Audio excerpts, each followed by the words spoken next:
Olá você telespectadora, olá você telespectador da Cultura Litoral.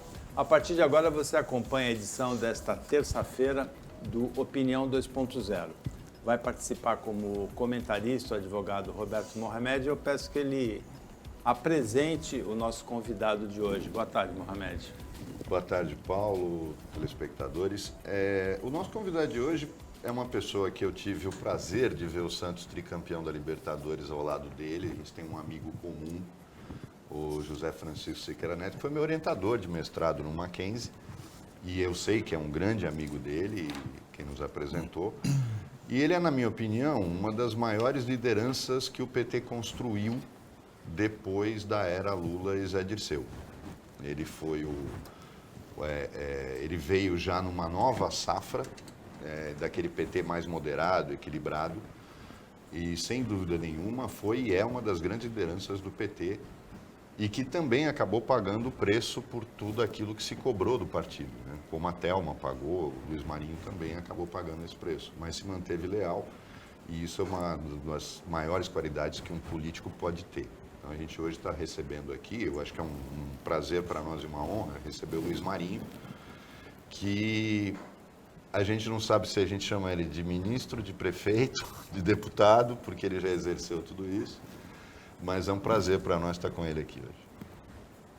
No GC, no gerador de caracteres, está presidente estadual do PT. Boa tarde. Boa tarde, Paulo. Um prazer enorme estar aqui. Obrigado pelo convite. Cumprimentar o Mohamed. Márcia Rosa, nossa eterna prefeita de Cubatão, está aqui, né, Mohamed? Nossa amiga. De fato, o Siqueira, um grande amigo. Conheci o Siqueira, tinha cabelo ainda, viu? Bem jovenzinho, assim, dos anos 85, 84, por aí.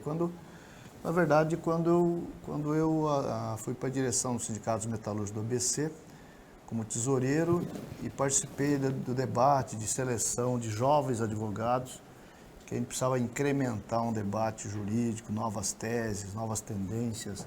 E o Siqueira foi um dos selecionados, uma grata surpresa, vindo do interior de São Paulo, enfim, um talento impressionante, hoje mestre, doutor, né, professor, diretor, por um período do Mackenzie, enfim, viu, Paulo, um grande amigo.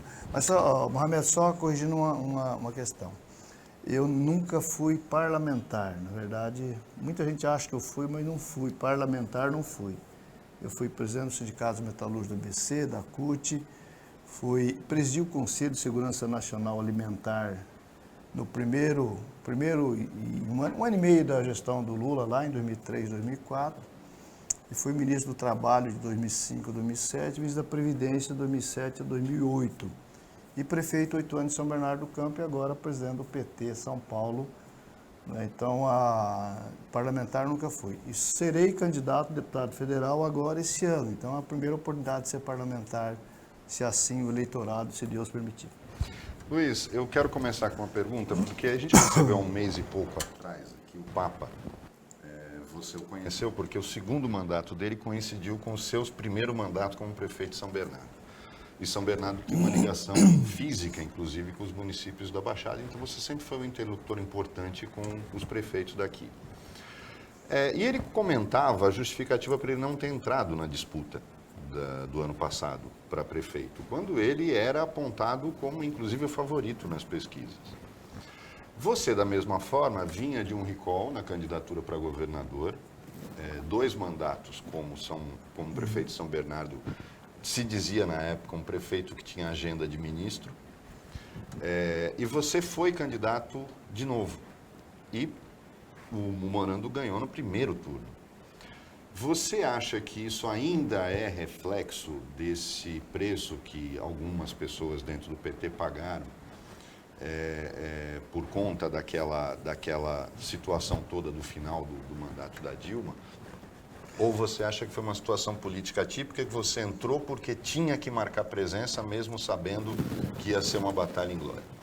Olha, Mohamed, o que acontece é o seguinte, né? Assim, eu fiz 8 anos de mandato, um governo muito exitoso em São Bernardo do Campo, graças a Deus, grande referência, o pessoal muito grato. Vive na rua reclamando do atual prefeito. Bom, mas a opção democracia tem janelas de escolhas. O pessoal escolheu 4 anos, é 4 anos que vai ficar sendo bom ou não sendo bom. Essa é a regra do jogo democrática. O que aconteceu, em por exemplo, 2018, eu tinha consciência que não tinha a mínima chance para ganhar aquelas eleições. E muitos amigos falavam, sai candidato a deputado, que você se elege. Eu tenho certeza que eu teria sido eleito em 2018 como deputado. Mas o partido me pedia para eu assumir a cabeça de chapa para ajudar na bancada que temos hoje, deputado estadual, deputado federal. Em 2020, eu liderava as pesquisas com folga nas eleições de intenção de voto, nas eleições de São Bernardo, até a pandemia. Na pandemia, ela beneficiou muito quem estava na cadeira, de forma assim determinante. O prefeito ainda pegou Covid, ele chorou na UTI, gravou mais de uma vez. Não sei se é permitido fazer gravação, programa de televisão na UTI, mas ele fez.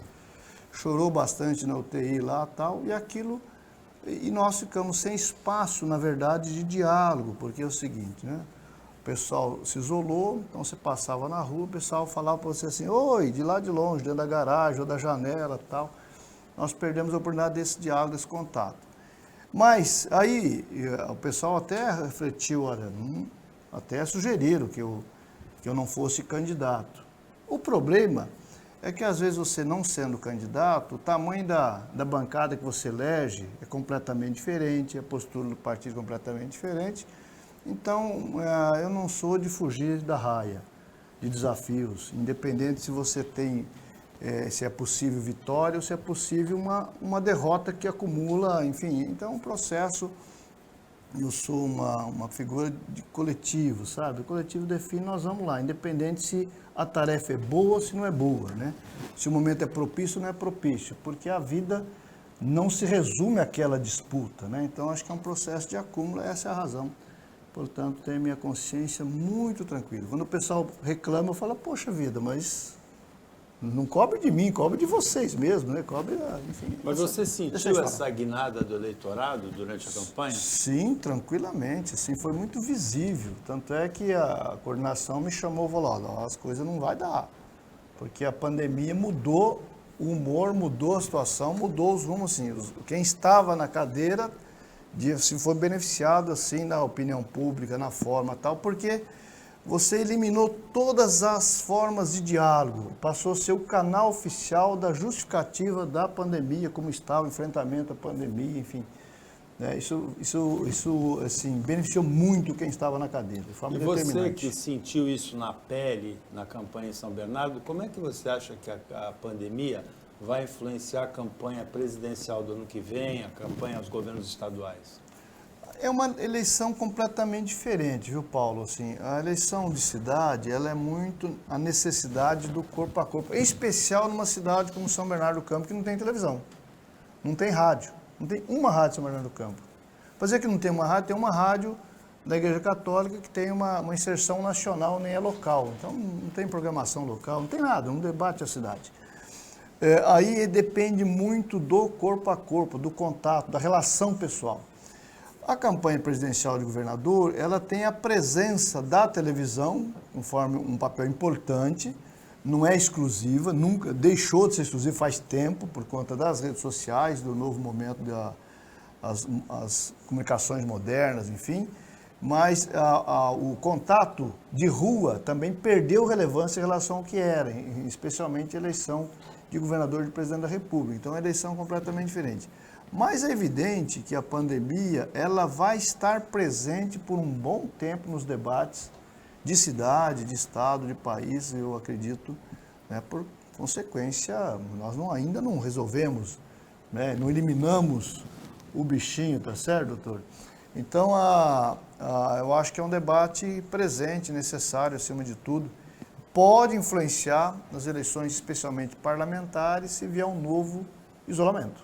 O doutor ao qual ele se referiu é o doutor Benjamin Lopes Rodrigues, que está presente aqui acompanhando a gravação, Mohamed.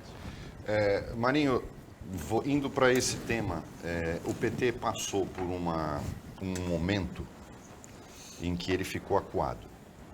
perante a opinião pública.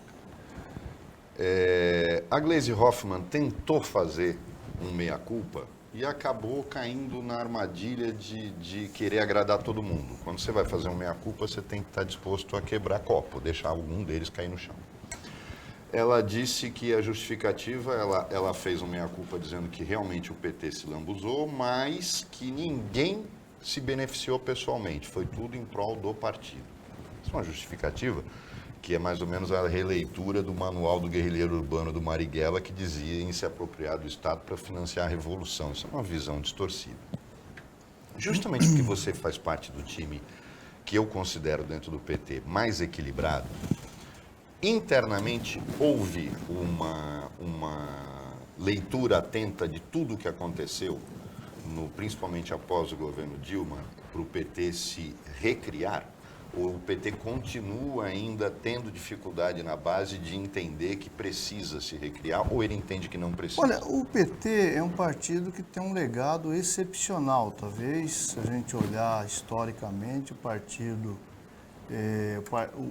que mais tem um projeto nacional dos atuais. Qual é o partido que tem uma visão nacional e que se comporta nacionalmente, como o PT se comporta?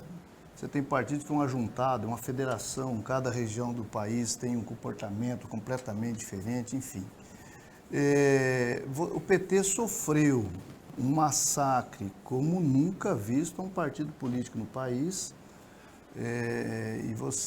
a consequência disso, e não foi só o PT, os partidos, todos os partidos políticos sofreram com esse massacre, porque uma pregação do ódio, de raiva, a antipolítica, isso levou à destruição, o PSDB quase se destrói nisso, né? E a lógica era destruir o PT, né? O PT, chega do PT, chega do PT.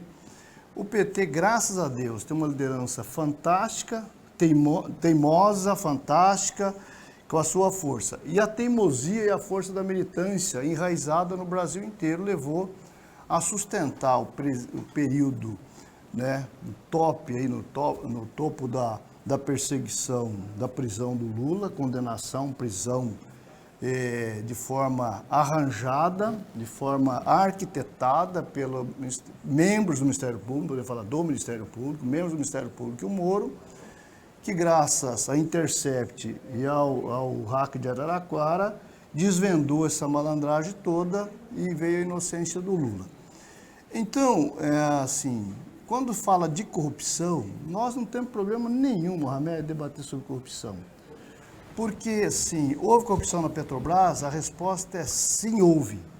Mas foi o PT que praticou corrupção na Petrobras? Vamos ver os nomes dos corruptos e dos corruptores relacionados à Petrobras? Paulo Roberto Costa, Pedro Barusco, Cerveró. Se você pegar a lista, são todos servidores de longa data na Petrobras. 38 anos de Petrobras, 32 anos de Petrobras, 28 anos de Petrobras, 18 anos de Petrobras. Essa é a turma que estava praticando ali. Talvez antes do PT, muito provavelmente.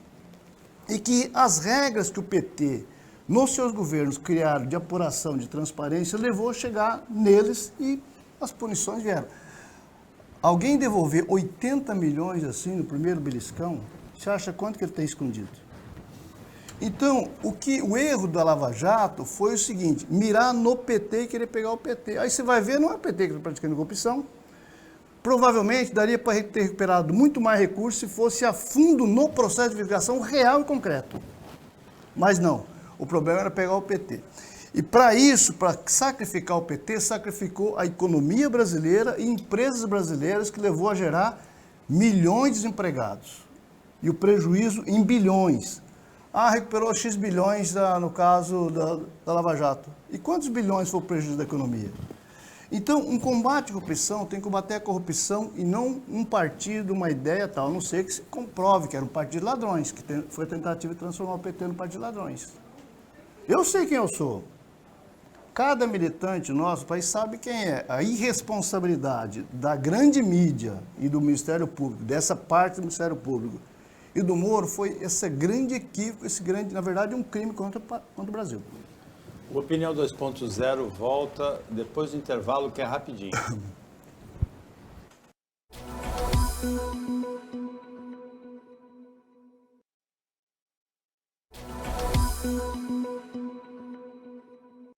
voltando com a Opinião 2.0, participam hoje o advogado Roberto Mohamed, que é comentarista daqui da Cultura Litoral, e nós temos como convidado o ex-prefeito de São Bernardo do Campo, ex-ministro do Trabalho e da Previdência no governo Lula, Luiz Marinho, que é o presidente estadual do PT atual.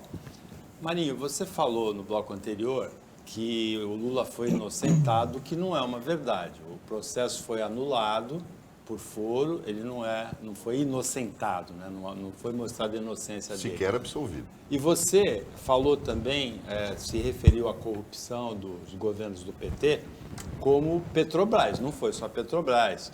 Teve mensalão antes, a Odebrecht tinha um departamento de operações estruturadas, que era um departamento de propina, que era para obra pública. As outras construtoras também. Não foi corrupção só na Petrobras, né?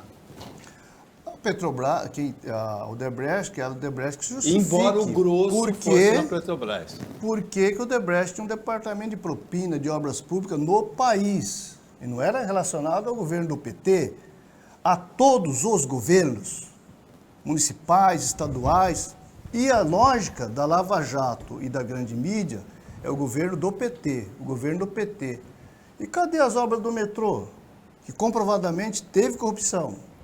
Cadê as obras dos municípios? Cadê as obras? Percebe? Então é o seguinte, aqui houve uma distorção grave, que eu digo, em combate à corrupção você tem que debater a causa e não perseguir um personagem, um partido político, uma ideia política, que foi o que aconteceu. Porque se a gente levar um debate sobre corrupção a sério, era preciso sim investigar cada centavo de tudo. Agora, em relação ao Lula, eu sou bacharel em Direito, não sou advogado, tá, Mohamed? Então não é nesse tom que eu vou colocar. Mas eu aprendi na faculdade que enquanto você é inocente até prova em contrário, você é inocente. Nós estamos dizendo, Lula é inocente. Aprendi na faculdade. Será que meu professor ensinou errado? É a diferença entre inocente e inocentado, né? Então, assim, o Lula é inocente, é o que nós falamos. O Lula é inocente, houve uma puta armação comprovada, do Dallagnol, esse picareta, que agora vai ser candidato a deputado, percebe? O Moro, outro picareta, que agora é candidato, diz que vai ser candidato a presidente. Ou seja, ele já estava na política, escondido atrás da toga e outro escondido atrás do cargo do Ministério Público, perseguindo pessoas inocentes, repito, o Lula é inocente, segundo todos os processos tramitados até aqui, ele é inocente, não é culpado. Ou seja, então ele é inocente. Nós afirmamos em qualquer... E vamos lá nos livros, vamos lá na faculdade de Direito, vamos lá né? Porque meu professor Mohamed está aqui, pode dizer se isso é verdade ou não. E se ele me contraditar, eu vou falar, professor, não foi isso que eu aprendi na faculdade. Mohamed é tecnicamente inocente? Não, tecnicamente réu primário, é bem diferente. É diferente? Marinho, eu vou dizer uma coisa para você agora e que eu já disse para outras lideranças do PT. Eu votei no PT Lula em 2002 porque eu acreditava numa nova forma de fazer política. E acho que aquela onda toda que votou no Lula e que lhe deu a primeira vitória, também acreditava numa nova forma de fazer política. Eu acho que o grande problema, foi o PP que roubou na Petrobras, foi o PMDB que roubou no Porto, todo mundo já roubava antes, no governo Fernando Henrique, no governo Sarney, no governo militar, porque a Odebrecht, a OAS, todas essas empresas nasceram no governo militar, que tem idiota que vai para a rua pedindo a volta do governo militar, mas só que foram eles que criaram estas empresas que alimentam a corrupção. Mas tem um problema. O PT não podia fazer isso. O grande problema está quando a razão do seu voto é uma nova forma de fazer política. E assim que este partido ganha a eleição, negocia com o Congresso e administra da mesma forma que os outros fizeram. Então, quando o Paulo fala isso, a corrupção não nasceu no PT, sem dúvida nenhuma. A corrupção no Brasil nasceu com a chegada da família real aqui. Não tem dúvida disso. O governo militar foi extremamente corrupto, porque essa história de achar que militar é santo só na cabeça de quem tem problema mental. Política não é para vestais. E ninguém aqui vai ficar fazendo esse discurso babaca que uma parte da mídia faz, como se justiça fosse para ser santo. Quem é santo não entra na política. E não pode entrar, porque não vai conseguir administrar e vai cair 6 meses depois. O problema é, e aí foi por isso que eu falei no primeiro bloco da questão do meia-culpa, o PT não tinha o direito de fazer isso.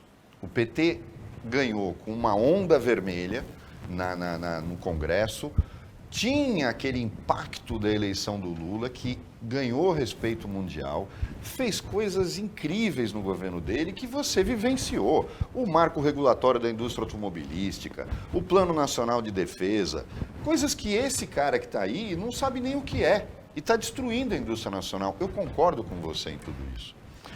O problema, e eu falo aqui, às vezes as pessoas falam, o Mohamed é comunista. Outro dia um amigo me ligou dizendo que perguntaram para ele se eu era comunista. Eu falei, eu não sou, nunca fui, mas nem o Lula é, nem o Marinho é. Falou, eu não sei de onde tiraram isso. Quando perguntaram para você se era comunista, ele falou, eu sou torneiro mecânico. Então, a grande questão é, quando eu te falei do meia-culpa, é isso, Marinho, esse discurso só de, olha, nós não fizemos nada. Mas vamos lá. Internamente, o PT está disposto a enfrentar esta questão na campanha eleitoral do ano que vem? Nós estamos enfrentando de cabeça erguida todo esse debate, não há absolutamente nenhum problema em debater isso. A questão é, nós temos um processo perverso das regras, a democracia ela é difícil, ela é complicada, mas é o melhor que nós temos. Temos que trabalhar com todas as dificuldades democráticas que você tem. Muito bem. Nós temos no Brasil um sistema presidencialista, mas que divide muito com o parlamento. Mohamed, você acabou de dizer, o governo PT, o Lula, fez um governo, coisas fantásticas, marco regulatório do setor automotivo, o sistema de defesa, recuperação das forças, investimento na aeronáutica, na marinha, no exército, transparência. Nós que temos transparência, agora estão decretando um século de sigilo. Nós criamos 1,5 milhão de cisternas no semiárido nordestino, o Luz para Todos, enfim, pleno emprego. Nos livramos do FMI, porque pensa o Brasil sem as reservas cambiais que nós temos hoje, a situação de hoje, a gravidade que era. Isso é o PT. Agora, nós não conseguimos romper com todos os problemas seculares do Brasil. Não conseguimos. Há 12 anos de gestão do PT, eu falo 12 não 13, 12 anos de gestão foi um ponto fora da curva em toda a história do Brasil. A elite sempre dirigiu os países. Lula e Dilma é um ponto fora da curva. Quer dizer o seguinte, porque nós não conseguimos fazer tudo exatamente como nós gostaríamos de fazer, e como você gostaria que a gente fizesse, você que estou dizendo sim, o eleitor, você que está aí nos ouvindo, assistindo e tal. Então tira o PT fora, deixa os corruptores sempre, os corruptos sempre que dirigem os países? Vamos pegar o Brasil de Fernando Henrique, final do governo Fernando Henrique. Qual era o Brasil de 2002? Janeiro de 2003, quando ele passou a faixa presidencial para o pescoço do Lula. Que país que ele entregou? Da fome, da miséria, do desemprego. Metade da juventude falando de deixar o Brasil por falta de perspectiva. Nós acabamos, tiramos o FMI da equipe, porque nós estávamos totalmente subordinados, totalmente dependentes, né? Geramos emprego, geramos inclusão, aumento do salário, política do salário mínimo, enfim. Entregamos, fomos criando melhores condições de vida do nosso povo, tirando o Brasil do mapa da fome. Qual é o Brasil de hoje? Tiraram a Dilma está mal. O que aconteceu no governo Dilma efetivamente, Mohamed? O Aécio não aceitou o resultado da eleição. A quarta derrota não é demais. Vamos tirar. E disse, nós quebramos a economia, mas tiramos a Dilma. Tirou a Dilma e quebrou a economia. Aécio e Eduardo Cunha não permitiu que a Dilma aprovasse um projeto para enfrentar o impacto da economia global, que tem uma crise global na economia, impactando a economia brasileira. Qual o projeto que a Dilma, depois da reeleição, ela conseguiu fazer? A Dilma errou? Claro que errou. Aliás, atira a primeira pedra quem não cometeu erro na vida. Agora, concretamente, caçaram a Dilma para quê? Para devolver a fome, miséria, desemprego. Esse é o Brasil de hoje. E quem sabe consertar é quem já consertou. O Lula tem todas as condições, de novo, de conduzir o Brasil para acabar com a fome outra vez, gerar emprego de novo, criar esperança para esse povo.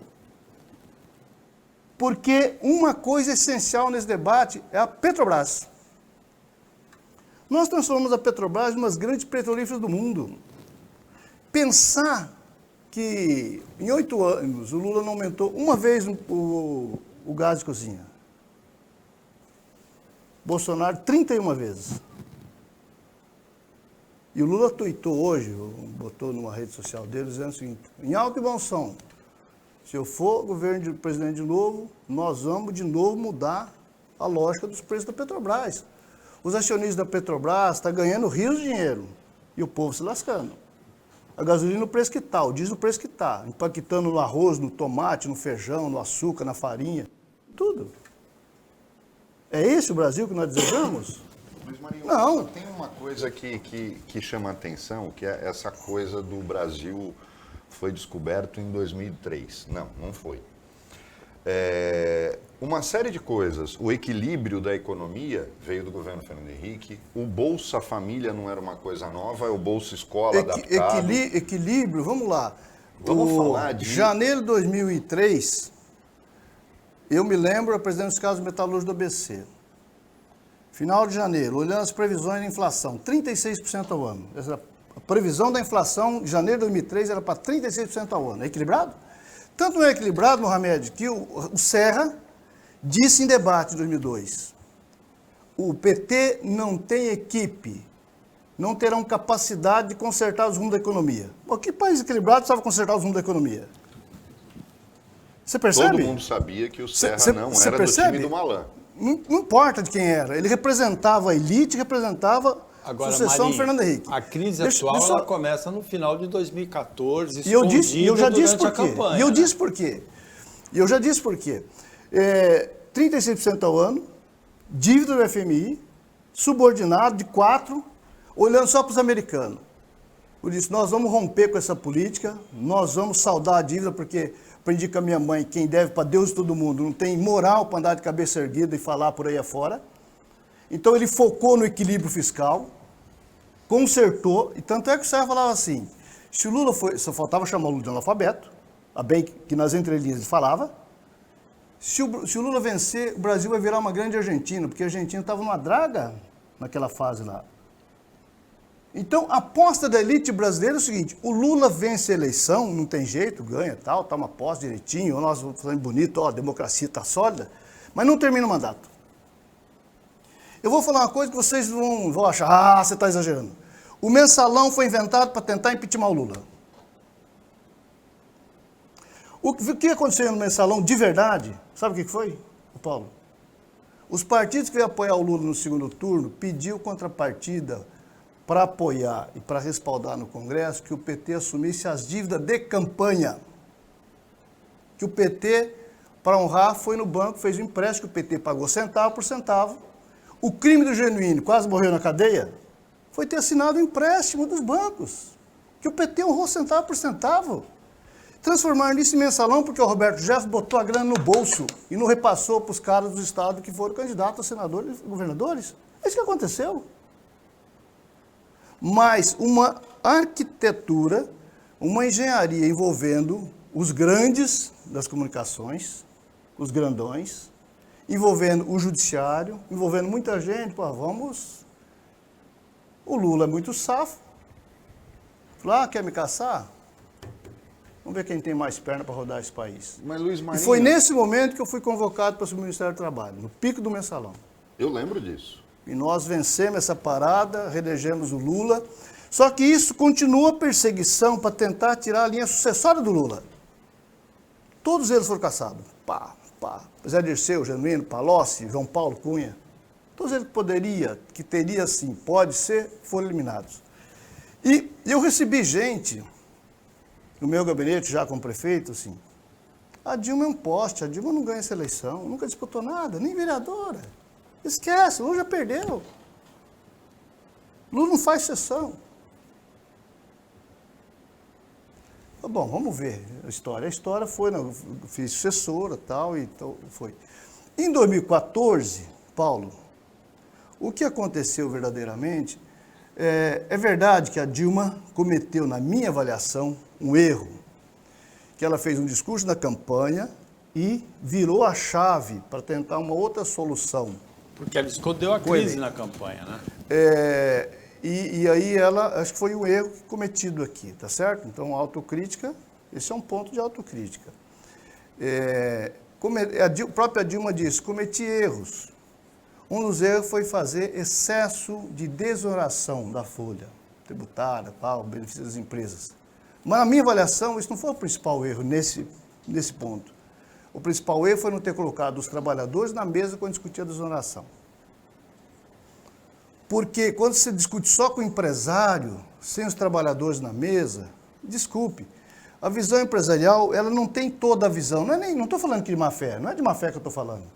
Eu estou falando que ele não tem toda a visão. Você tem que colocar os trabalhadores até porque para ter controle social daquele dinheiro público que você está abrindo mão para em benefício de um segmento eventual da cadeia produtiva, da economia, enfim, para chegar lá na ponta, para ter fiscalização, enfim. Então, acho que esse foi um erro que nós cometemos, né? Agora, o grande erro que levou a esse desastre foi o Aécio não aceitar o resultado da eleição e ter ido à forra com Eduardo Cunha e criar as condições de até asfixiar e ter o golpe. Porque o processo democrático tem janela, é 4 anos, deixasse a Dilma concluir o mandato, deixasse perseguir de forma até, né, uma visão até machista naquele processo contra a Dilma, enfim. E a Dilma foi... eu conheço a Dilma, como chefe da Casa Civil, uma excepcional ministra, uma capacidade técnica fantástica. Agora, ela foi asfixiada e caçada para gerar Temer, para gerar Bolsonaro, porque o processo levou a isso, né? Opinião 2.0 volta depois do intervalo.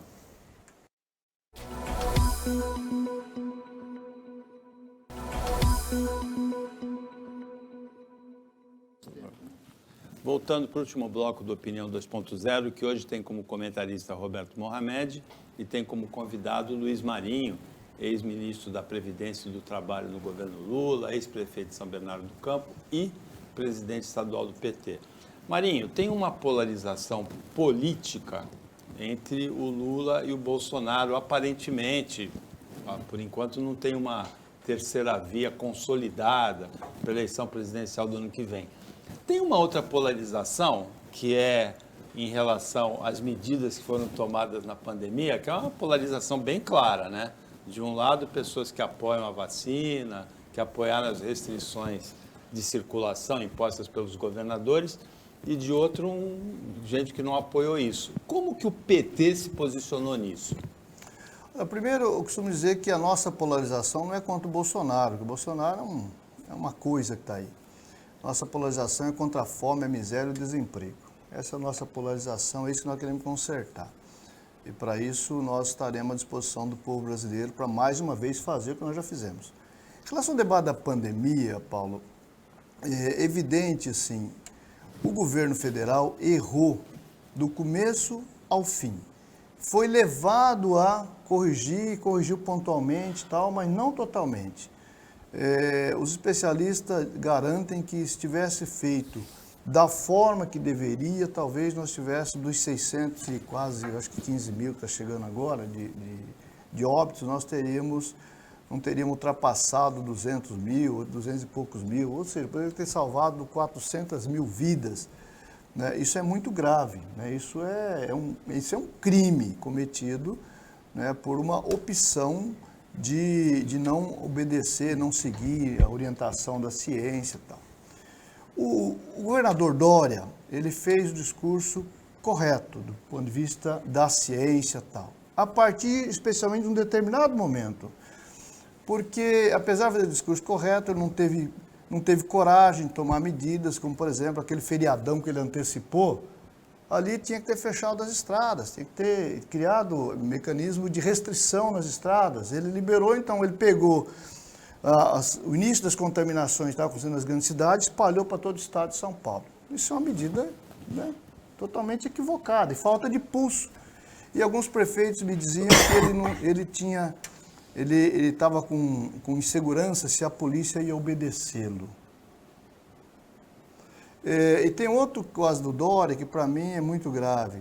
No começo da pandemia ele mandou alguns projetos para a Assembleia Legislativa para privatizarem. Entre eles estava o Instituto Butantan. Depois que ele pegou com chaveirinho de estimação para fazer marketing, que aliás é o que ele sabe fazer, porque governar ele não governa. Ele ganhou a cidade de São Paulo, não governou a cidade de São Paulo. Ganhou o governador, não governou o estado de São Paulo. Né? Agora ele deseja ser candidato a presidente da República, venceu essas prévias esquisitas aí, né, do PSDB, mas Deus e o povo é sábio, não o fará presidente da República para brincar, né, de governar, porque quem ganha uma eleição com a cidade de São Paulo tem que sentar, debruçar na cadeira, governar os 4 anos, ir para a reeleição, pensa se governou bem, ir para a reeleição, tentar cuidar e tal, e depois pensar outros voos, né? Ficar pulando de galho em galho, igual ele fez assim, eu sinceramente tenho muita dúvida do seu objetivo, se é cuidar de gente ou se é cuidar de outras coisas. Me parece que é de outras coisas. Marinho, eu vou pegar esse bloco agora para falar de uma coisa que você teve uma participação decisiva e que é tão importante, porque eu acho legal falar esse discurso de nós vamos combater a fome, a miséria e tal, mas tem um outro lado do PT durante o governo do Lula que foi muito importante e que a gente vai ter um trabalho danado para arrumar no final do governo Bolsonaro, que é a destruição da indústria brasileira.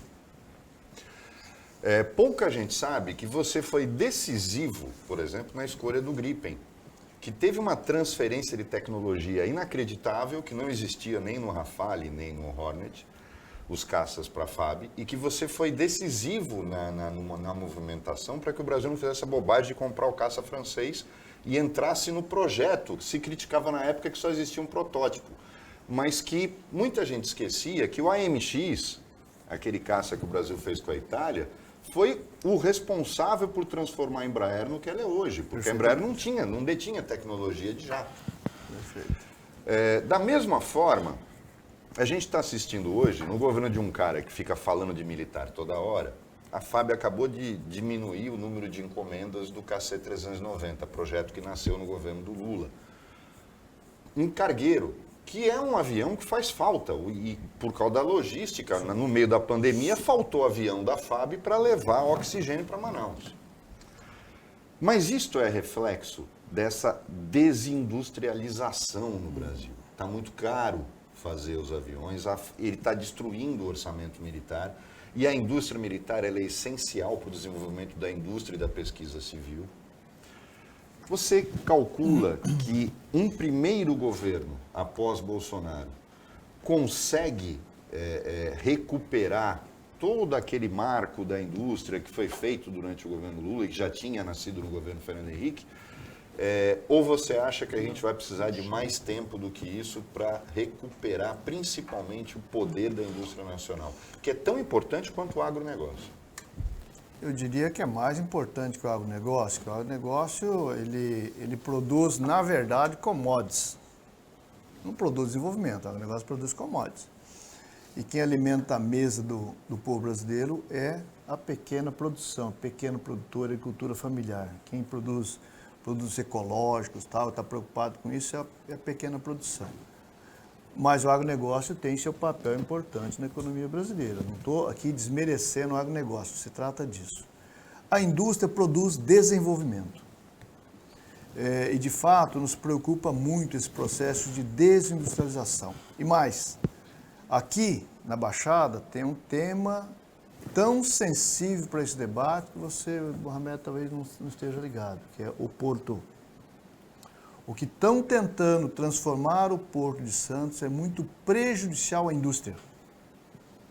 Estão tentando transformar o Porto de Santos no Porto do Agro, porque a Globo diz que o agro é chique. Né? O agro é importante, tem sua presença na economia, é fundamental, contribui muito com a balança comercial, mas se levar a cabo esse projeto do Rubens Ometo, né, que deseja fazer do Porto somente exportação do agronegócio, né, e importação de fertilizantes, e fazer essa plataforma de distribuição dos fertilizantes e exportação do agronegócio, a indústria vai ser expulsa um pouquinho mais do estado de São Paulo e da região metropolitana, Baixada, Grande ABC, Alto Tietê, Guarulhos ali, Suzano.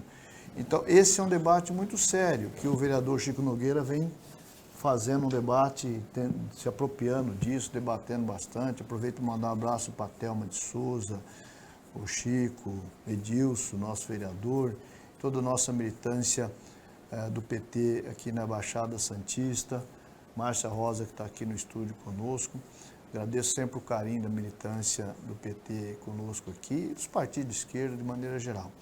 Mas voltando ao debate, nós precisaremos, eu não sei se 4 anos seja suficiente para recuperar, porque nesse debate você perde espaço, para recuperar o espaço dá trabalho. E nós precisaremos entender o papel da Petrobras nesse processo. A Petrobras tem um papel determinante no processo de recuperação da indústria.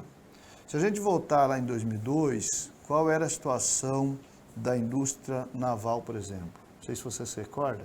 Lembro, o PT fez toda uma política de recuperação 2002, dos estaleiros que foi esquecida. Tinha 800 trabalhadores na indústria naval brasileira. Não é nada, né? Ou seja, estava fechando os estaleiros, fechando tudo e tal. Tinha lá os pessoal para cuidar das massas falidas, né? Tinha o Wilson Sons, então, só. Aqui, o estaleiro da Baixada. E o Lula disse, nós vamos recuperar a indústria, a Petrobras terá um papel diferente, determinante, como um suporte, um processo de retomada do papel da indústria. A indústria naval foi para 80 mil trabalhadores, de 800 para 80 mil, é só o negócio. Então, potencial tem. Tecnologia tem, inteligência tem, mas precisa o seguinte, não é só o governo federal, não. Os governos dos estados, o estado de São Paulo é muito importante e estratégico para isso. Infelizmente, nós temos um doido na presidência da República e um irresponsável no governo do estado. Porque o Dória aumentou imposto no meio da pandemia, levando empresas a sair de São Paulo, sabia disso? A LG é uma das que saiu do estado de São Paulo e disse, não dá para ficar aqui, não dá. E a gente vai para Minas Gerais, extremo ali, tem um polo industrial formado em cima das costas de São Paulo. Você vai para o Mato Grosso do Sul, ali perto da Aparecida de Taboada, a mesma coisa. Você vai para lá, nós temos que reagir. Aí, semana retrasada, eu estava conversando com o presidente da Agência de Desenvolvimento Econômico do ABC, que junto com os prefeitos estava pedindo, pelo amor de Deus, para ser recebido pelo Dória, pelo governo do estado, para pedir, sabe o quê? Liberação de crédito. Se você tem um crédito, por que você tem que pedir, pelo amor de Deus, para ser liberado? O crédito é seu. Se o crédito é da indústria, e a indústria quer fazer investimento, por que o Estado fica sentado em cima de crédito da indústria? Exigindo um monte de, criando pelo em ovos para não liberar o recurso, para trabalhar com o recurso da indústria. Ou seja, o Estado de São Paulo também deve ter um papel importantíssimo nesse processo. Eu sonho que o resultado das eleições de 22 traga um governo federal com a responsabilidade que tem, e o Lula já mostrou que tem, e que traga a oportunidade do PT governar esse Estado com o Haddad, para a gente rapidamente criar uma sintonia e trabalhar a recuperação do parque industrial, entre outras coisas. Porque se você observar também, São Paulo sempre foi um contraponto ali ao governo Lula-Dilma. Quando o Lula criou as UPAs, sabe o que os tucanos fizeram em São Paulo? Criaram os AMES, para competir com marca, para criar marca para competir. O sistema de saúde tem que ser de cima a embaixo a mesma coisa, pelo amor de Deus. Quando o Lula criou o SAMU, porque morria muita gente, com falta de socorro e tal, São Paulo não quis participar, talvez, acho que 2 estados não quiseram participar da gestão do SAMU, né? Gestão e financiamento. Então, 50% é União, 25 estados, 25 municípios, certo, doutor? O estado de São Paulo, não, nós já temos os bombeiros, mas pera um pouquinho, o que teve os bombeiros com o SAMU? Não, porque os bombeiros fazem socorro eventual, percebe? E mais, quem paga os bombeiros, na verdade, quem sustenta, quem garante, a Márcia Rosa está aqui, pode falar, são os municípios, não é o Estado. Os municípios é que arcam ali com a despesa dos bombeiros. Aliás, o município arca com aluguel da Polícia Militar, da Polícia Civil, a esculhambação, a relação do Estado com os municípios também. Tá, Marinho, só que aí a gente cai numa outra coisa que, novamente, a gente acaba sempre retomando a discussão, eu acho que isso vai ser a tônica de todo mundo, dessa questão de forma de governar. O PT também se elege em 2002 com o discurso da reforma tributária, que era extremamente importante. E ainda continua. E todo mundo sabe que um governo só consegue ter força no Congresso durante os 6 primeiros meses, que é o momento em que todo mundo ainda não sabe se vai dar para arrumar uma boquinha. Aí você consegue fazer o Congresso trabalhar. E se perdeu isso na eleição, se perdeu isso na reeleição do Lula, a Dilma não teve a menor habilidade para fazer isso, nem no primeiro, quando ela ganha, e depois quando ela é reeleita, que a reeleição dela, para mim, foi o grande erro. Por que essa reforma tributária não é o foco principal das discussões? Eu acho interessante quando o PT usa o mesmo argumento lá de trás, de 2002, nosso adversário não é o Bolsonaro, é a fome, é a miséria, tal. Isso é muito bonito.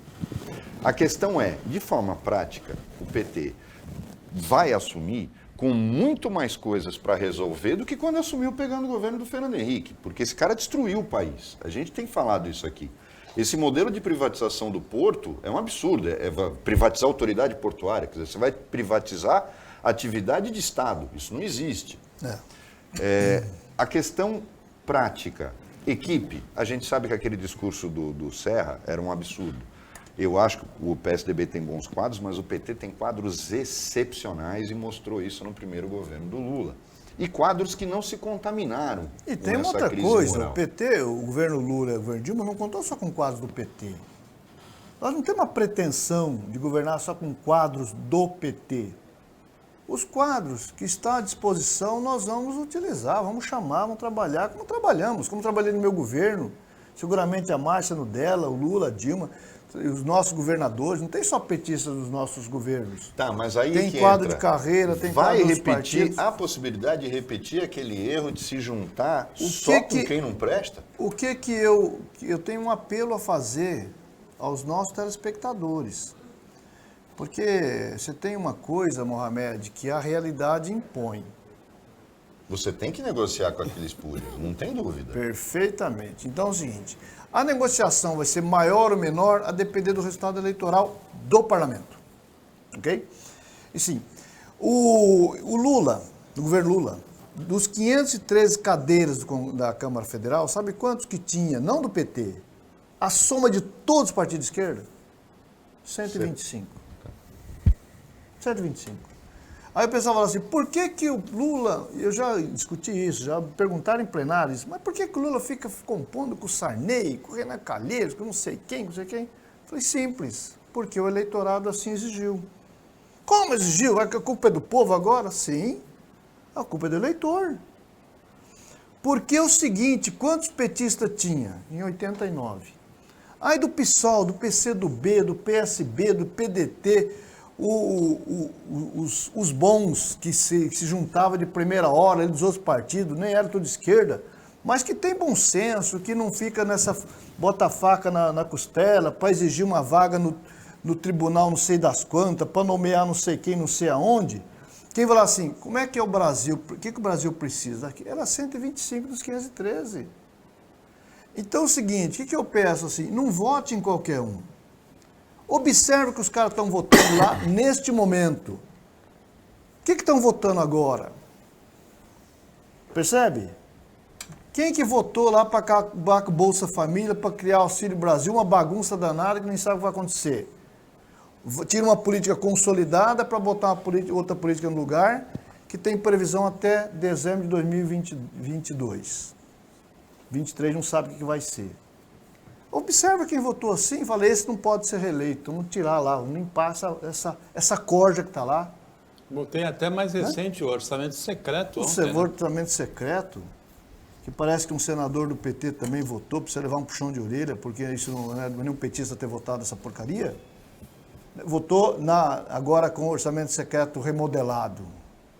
Remodelado, mas vai ser secreto do mesmo jeito? Mantém o sigilo.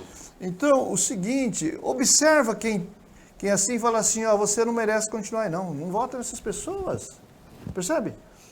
Então o Lula tem pedido, olha assim, pessoal, me ajude aí, vamos eleger mais gente que queira cuidar do Brasil. Por exemplo, o Fernando Henrique, durante seu governo, mandou uma PEC para o Congresso Nacional, tirando imposto sobre lucros e dividendos. Isso é inaceitável. Como que alguém tem uma retirada de 70 milhões no ano e não paga um centavo em imposto de renda? Não é bem assim. É bem assim, exatamente No final assim. do programa eu soltar essa É exatamente complicado. assim, Mohamed. Você já tributa a empresa. A empresa! Você tributou, É verdade. A gente discute isso. Nós tributamos a empresa. No próximo programa. Eu Mas- ia pedir para você, primeiro agradecer a honra de receber Obrigado, você aqui e uma palavra final para a telespectadora, para o telespectador hoje, né? Mas você volta aqui em breve. Quero A agradecer gente Paulo, espera. agradecer o Mohamed, agradecer os nossos convidados que estão aqui no estúdio. Você que nos assiste, muito obrigado pela atenção. E olha, vamos juntos aí consertar esse Brasil, esse estado de São Paulo. Mas isenção de imposto de renda e lucros e dividendos é de doer. Abraço. A gente agradece a presença do Luiz Marinho aqui, a honra de ter recebido o Luiz Marinho aqui. Agradece a participação do Mohamed, o trabalho da equipe técnica e de jornalismo do Sistema Costa Norte.